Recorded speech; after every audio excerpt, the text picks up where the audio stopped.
As a sexuality educator and therapist, I want to talk about sex. Well, who doesn't want to talk about sex, right? Well, it turns out that a lot of people don't want to talk about sex. Being a sex therapist is a bit like being a party clown. Some people gather around, they're engaged, entertained by what I do, but sometimes people see me a little bit more like this. I can see the shock and horror come over their faces as they hear what I'm talking about and they back away slowly. But it's okay. I'm not offended. I know in our culture we see sex as a dirty, bad secret and we're not supposed to talk about it. But I'm looking to change that.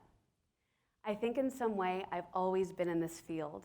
As a child, I was offering advice to my friends like I was Lucy Van Pelt, educating them on the nuances of relationship building, conflict resolution, fair playground practices, and much to the chagrin of my friends' parents, puberty.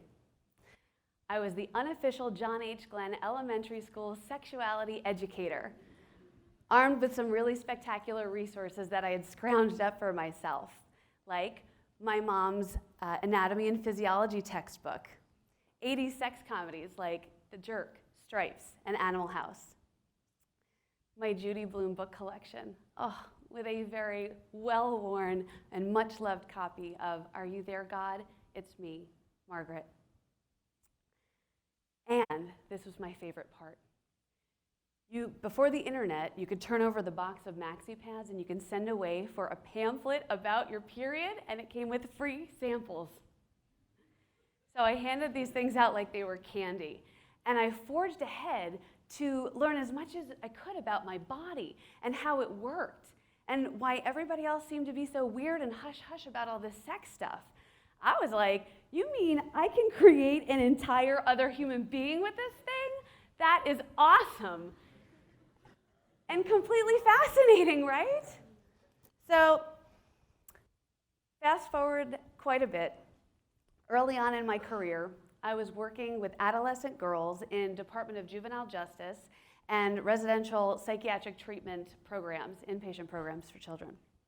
And the sexual abuse, the lack of self-esteem, self-worth, the guilt, the shame, embarrassment that these beautiful children suffered from was just inconceivable to me.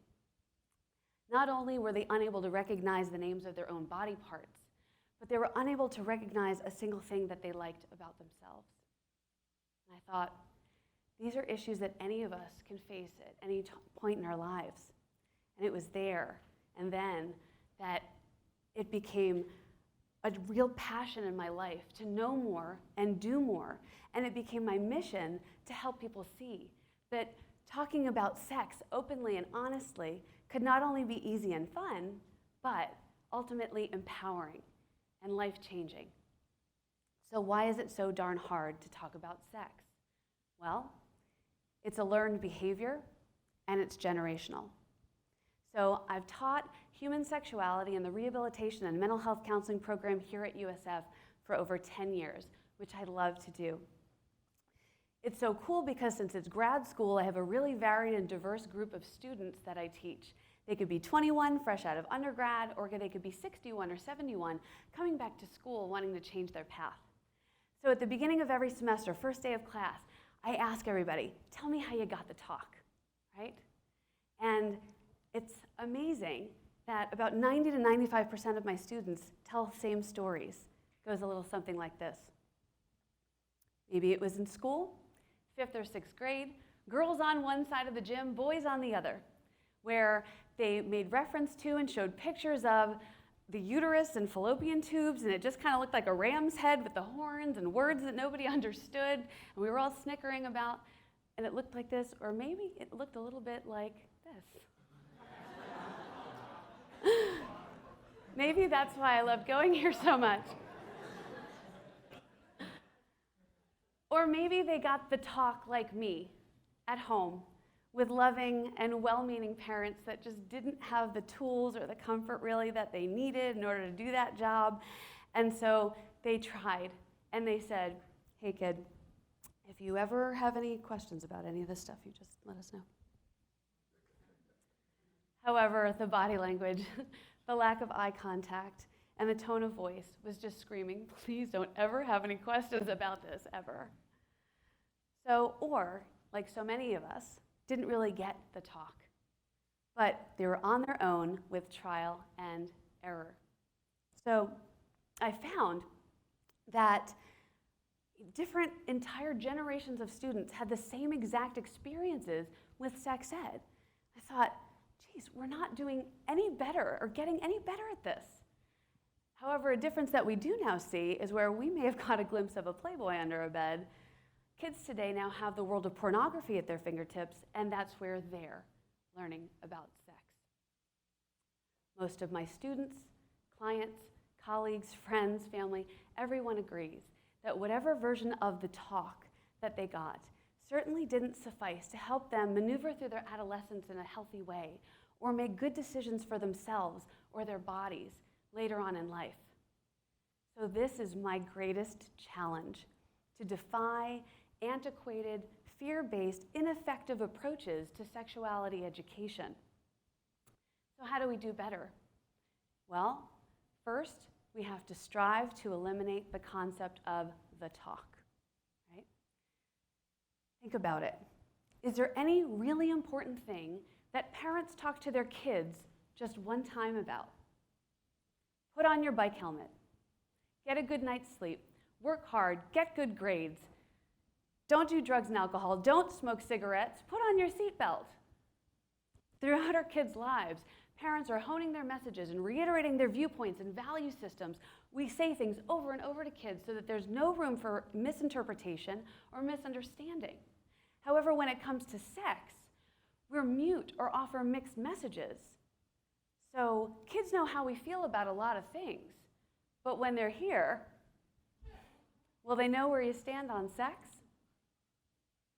Sexuality education can't be a one-time speech at kids about the birds and the bees, but we need it to be a series of ongoing conversations with our children throughout the different ages and stages of their physical, emotional, and sexual development.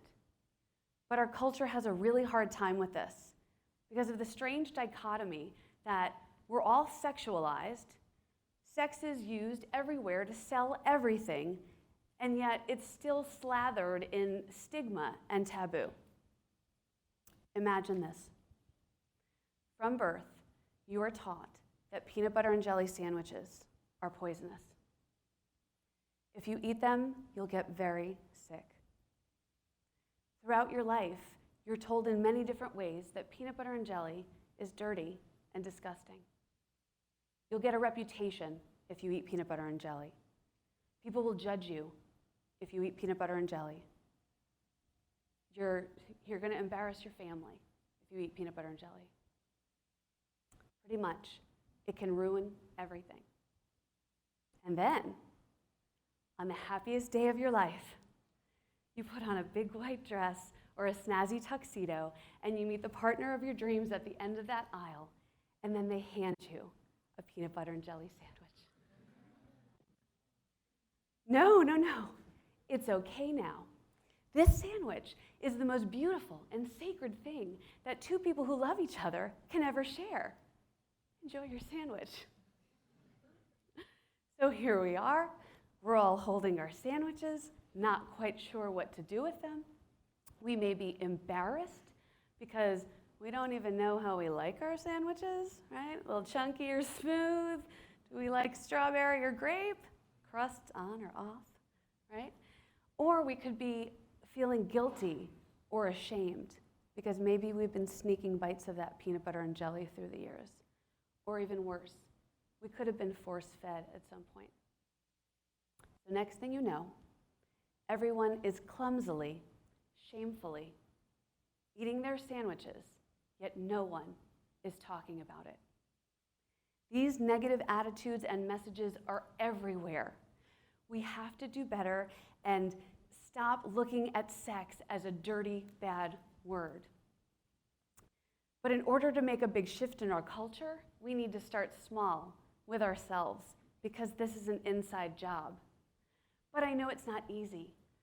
We can't just flip a switch and erase messages from years and years being told by our parents, teachers, by our schools, by our coaches, by our churches, the media regarding sex.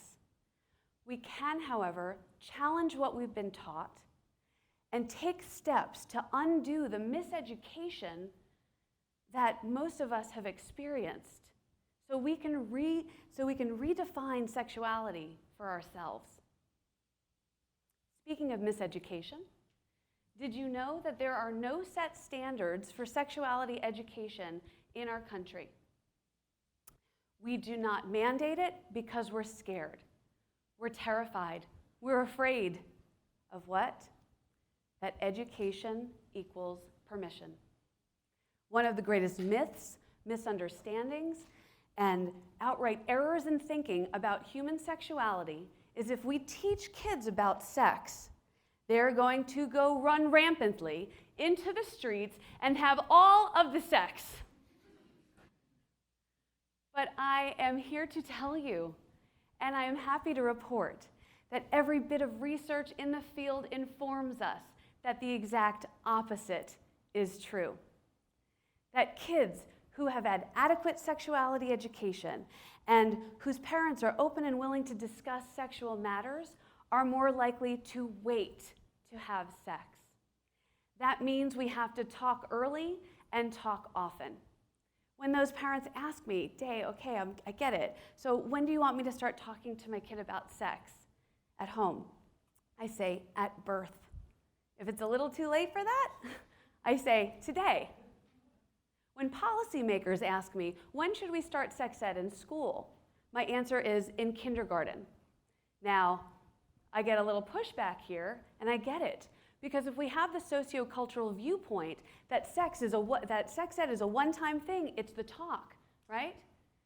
So if we have that interpretation of it, people are going to freak out thinking that I'm advocating that we put condoms on bananas in first grade. And as adorable as that might be, from my heart, sincerely, that is not what I'm going for. European countries have some of the lowest teen pregnancy, sexually transmitted infection, and sexual violence rates in the world. What do they teach in kindergarten? Not the uterus and fallopian tube picture that we saw. They teach love, empathy, and respect.